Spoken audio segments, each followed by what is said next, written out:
Art Index is made possible through the generous contributions of the Richard J. Massey Foundation for Art and Science, and the support of the law offices of Matt Greenbaum and Dorian Bennett Sotheby's International Realty.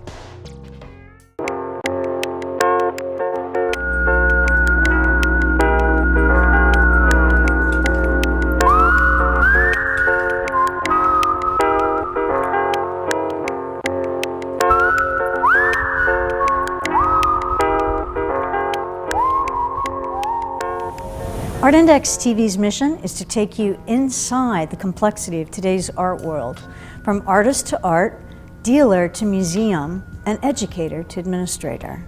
We also examine the business side of the visual arts, which supports local and national economies and is a vital part of our society. Today's show will feature interviews with New York-based art critic and curator Gregory Volk, Los Angeles-based art critic and curator Peter Frank, curator of the nonprofit exhibition space Exit Art in New York City, Herb Tame, and gallery director, dealer, and art consultant Rachel Van Salette. Our featured video piece is by the highly esteemed Swiss artist Roman Signer and Louisiana-based artist Stephanie Patton. Gregory Volk is a New York-based art critic and freelance curator who has been involved with the global art scene for many years. His active role in contemporary art has led him to participate as a lecturer and juror at art institutions throughout the country. How are you doing, Gregory? I'm very happy to be here. Thanks so much. And what is the role of the critic now? I would say I can't speak about the role of the critic. I can speak about what the role you're sort filling. of what I do, and I want to pay acute, interested, sympathetic attention to contemporary art now on a large level. I'm based in New York, but I care very much about art being made very many other places, and try to get at what the sort of the essence and the vision of the artist and the importance of the work. How does that help shape, or that view help shape contemporary art? Well, I think that one of the things that I'm interested in doing is bringing, from time to time, a sort of different approach. So I'm interested in in how, for instance, 19th century elements of American thought, for instance, of visionaries such as Ralph Waldo Emerson or a poet like Walt Whitman, how elements of their thought and their trajectory, their interests could actually impact on artists now. So like not just like an art discourse of this moment, but to see things in a larger sense as well. What was the first piece of art that really sold you on being involved with art as a career choice? The really honest, direct answer is that I grew up in an amusement park, a Circa Coney Island amusement park in upstate New York, which belonged to my family in a little town, and I was saturated with the look, the appeal, the energy of this little wonderful amusement park in sort of a rinky-dink town. And I saw just like the enormous impact that visual culture can have on a place, and I think that I sort of put that in my soulful database. And years later, when I began to meet artists directly in New York City, and go to their studios and talk with them, that idea of art is a transformative experience, something that can really change your life, that can renovate consciousness, not just something that you like to look at or that is interesting, but something that can renovate and extend how one lives, how one thinks. So I would say those kind of things. And then the artworks that have done that with me are immense. I'll give you one example. In my earliest days as sort of a young critic, I was in an exhibition in Paris at Galerie Anne de Villepart, and there was just a lot of videos showing these really unusual actions. I didn't even know what they were. Like a man released a big red balloon in front of a waterfall, and the balloon sort of filled with helium. The balloon floated toward the waterfall. You're like, oh my gosh.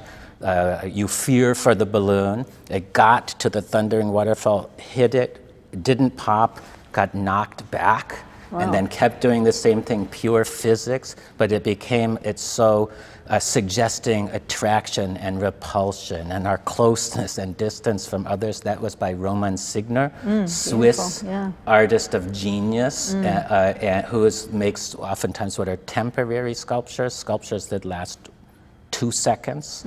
And since then, I've followed his work closely. We've worked together. He's been in shows I've curated and things like that. So he'll be someone in my deepest soul, deepest psyche, for years and years and years. Right.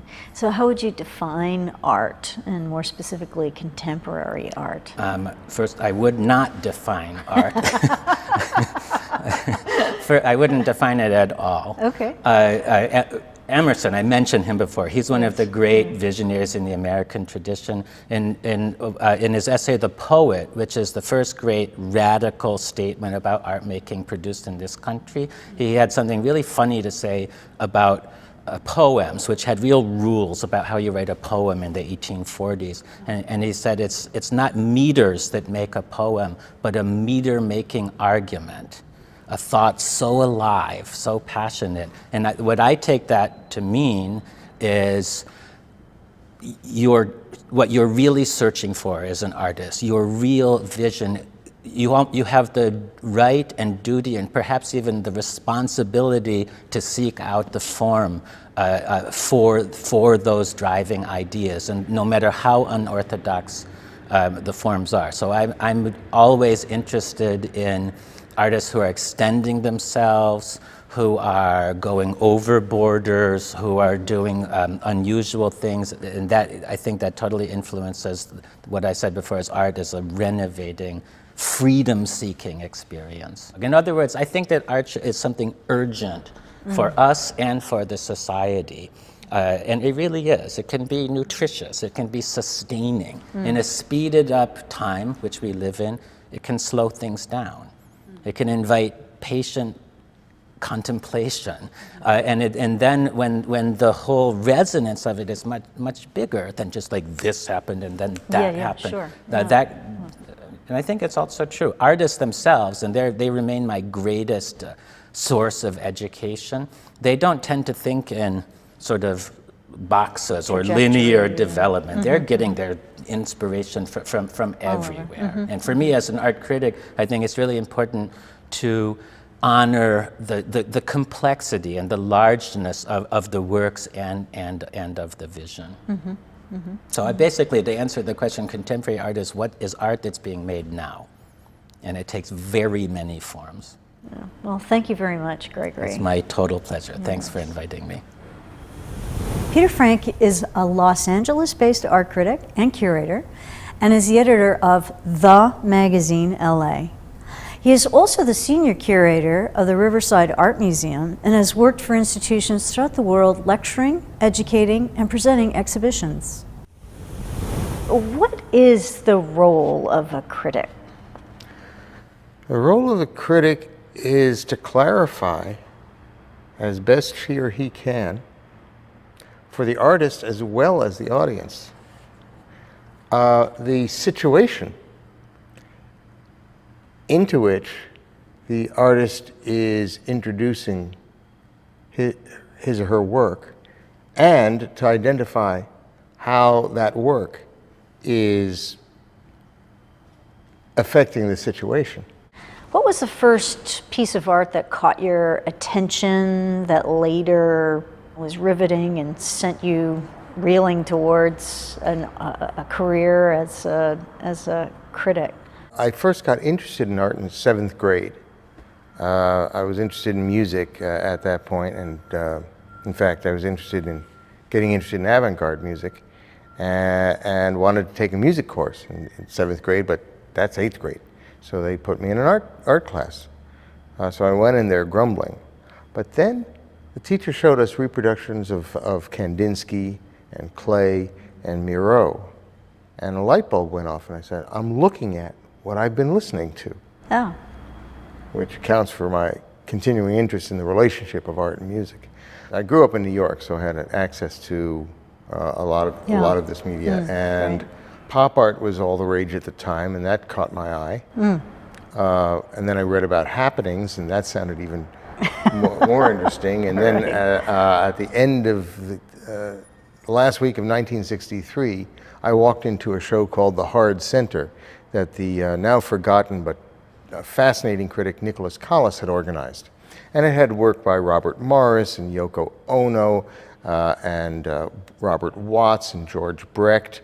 That and pop art and all this comprised the discourse, at least that caught my eye in the early 60s, along with hard edge abstraction, Right. Ellsworth Kelly, etc. I remember even before I really got interested in art, I just look through this and say, this is cool, this is cool. But I come from a family of writers, journalists, teachers, and although I tried my hand at painting and at making assemblages, etc., even then, the impulse was to write. How would you define the word art, or more specifically, contemporary art nowadays? It's a little... I'm reading now a book by Terry Smith about contemporary art, where he says that contemporary art isn't simply art that's happening now. That the current condition of art we call contemporary is self-consciously contemporary. The way our art that was modern was self-consciously modern. He may be leaving room for a neo-modern investigation, which is something that interests me, and a reinvestigation of modernist practices, and to a certain extent principles, that is... But by so doing, then what you would be doing is allocating the term contemporary to a certain period? It's been allocated to the period that succeeds the modern. As Smith says, a sense of the contemporary, this sense of the contemporary was nascent in the 1950s, emergent in the 1960s, contested in the 1970s, and established by the 1980s. Okay. If you could bend the ear of someone in Washington to inform them about art, the state of art in America, that may potentially evoke change or policy, what would you say to them? What would that be? First of all, that artists vote. And there are a lot of them.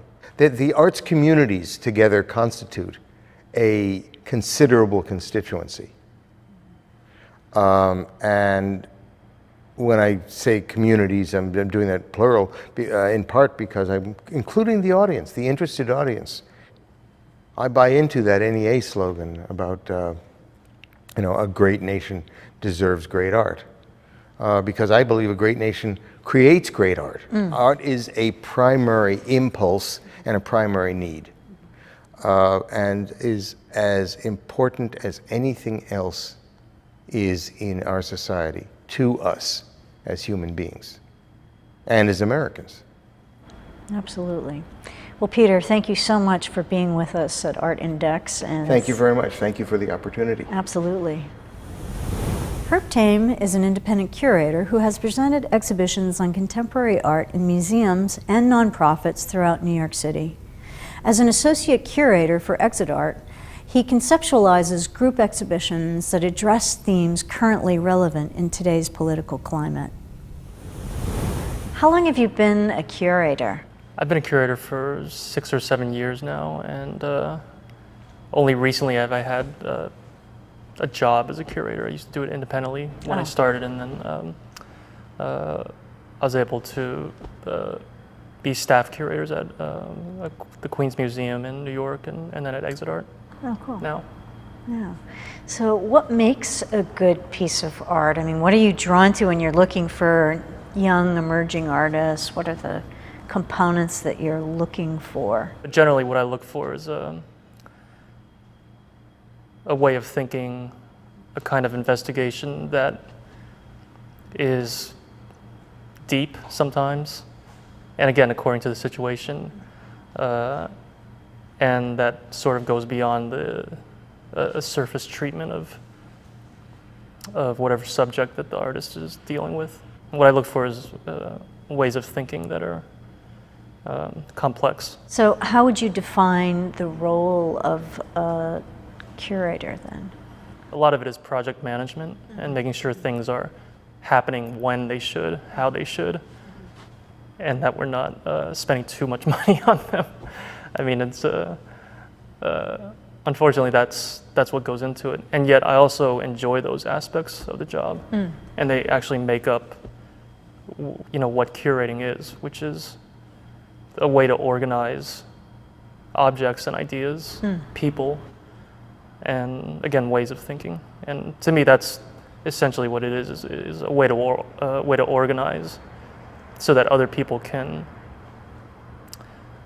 see maybe another level of art practice or art making that otherwise may not be apparent. Right, right. If you had the ear of people in Washington, what would you say that may evoke change or create difference in policy? I mean, I would say that art education is a very important component that is often integrated in institutions like museums, but is not really followed up on after childhood. And I'm talking especially about the teenage years, and I think funding for those kinds of programs, art programs in high schools and junior high schools are to me very important. And again, just because I always think of art making as a way of thinking, another way of thinking. Right. And I think that's a very important part of life that maybe gets missed out on because of the lack of resources going towards education. At the same time, I'm very much a proponent of art being very free from any kind of responsibility. Right. And I believe that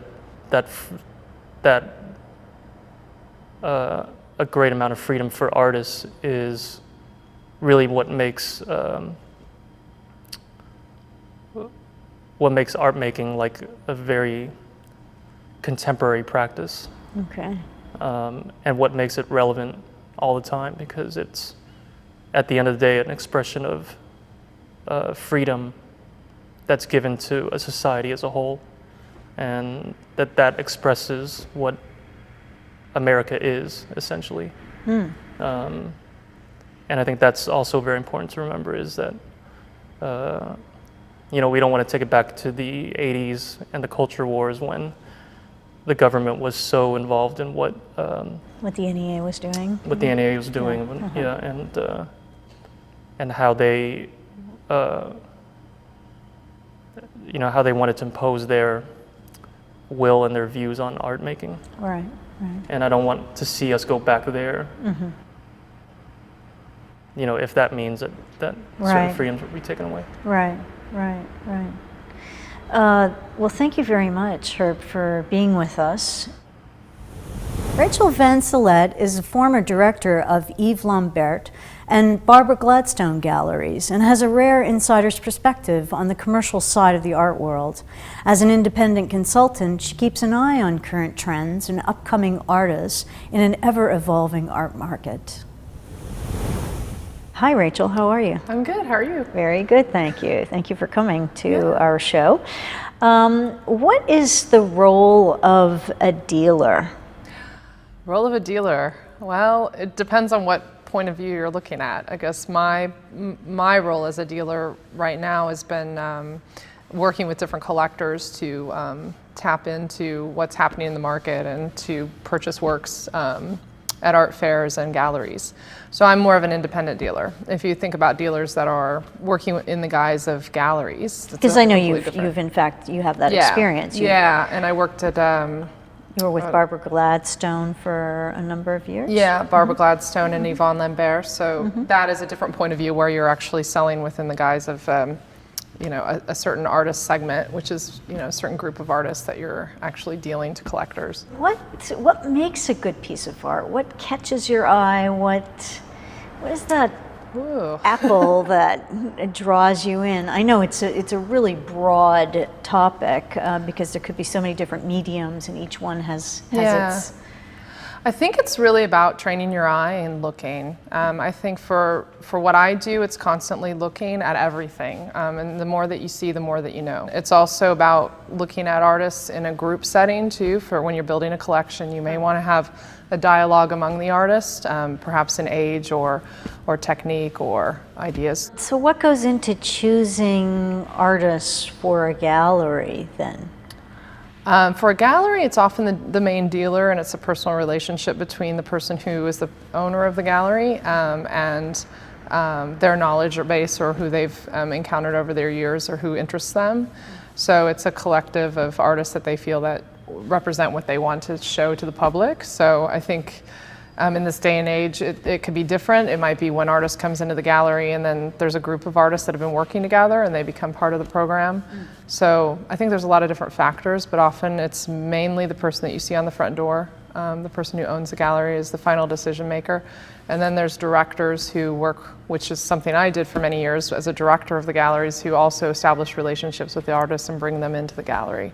But at the end of the day, it's usually, I mean, in most cases, is the main person who owns the gallery. So what was the first piece of art that caught your eye that then brought you into the art world? Well, I traveled a lot when I was young, so my mother would bring me to the museums. So I actually, my first point of view was Renaissance sculpture. So I was into Michelangelo and into the old masters when I was really young. And then as I progressed in educating myself through school and through just knowledge of being in different environments, I really started to be impacted by people around me as well, and also artists that I knew.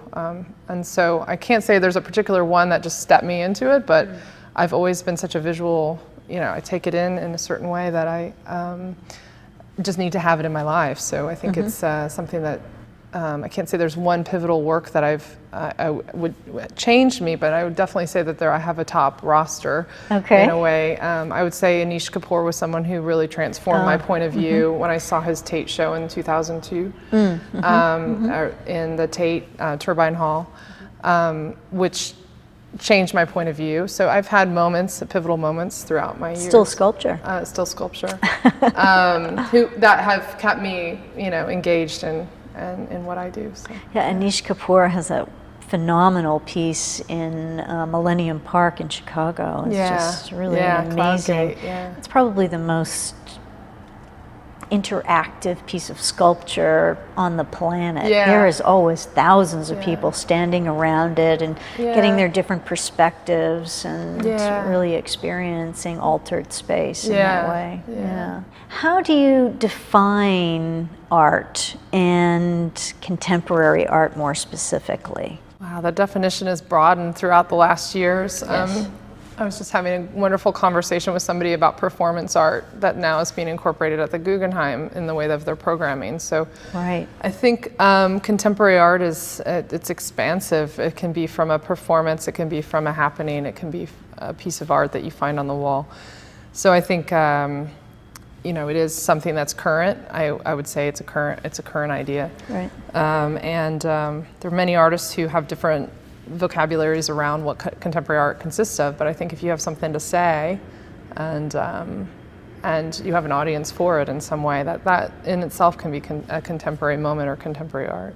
Well, thank you so much, Rachel, for joining us and being a part of this contemporary art dialogue, which is so very important. Yeah, thank you. Thanks, Joy. This next video clip is by artist Stephanie Patton, who lives and works in Lafayette, Louisiana. The piece is entitled Diffuse and centers the feeling and ultimate liberation of walking on eggshells. It reflects the anxiety that accompanies this desire not to upset or provoke unwanted behavior in another individual. Ultimately, this uncomfortable situation is controlled and diffused.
We hope you have enjoyed this episode and that you will remain with us as we continue our exploration of contemporary art. Until next time, keep experiencing the art in your world, and thank you for watching Art Index TV.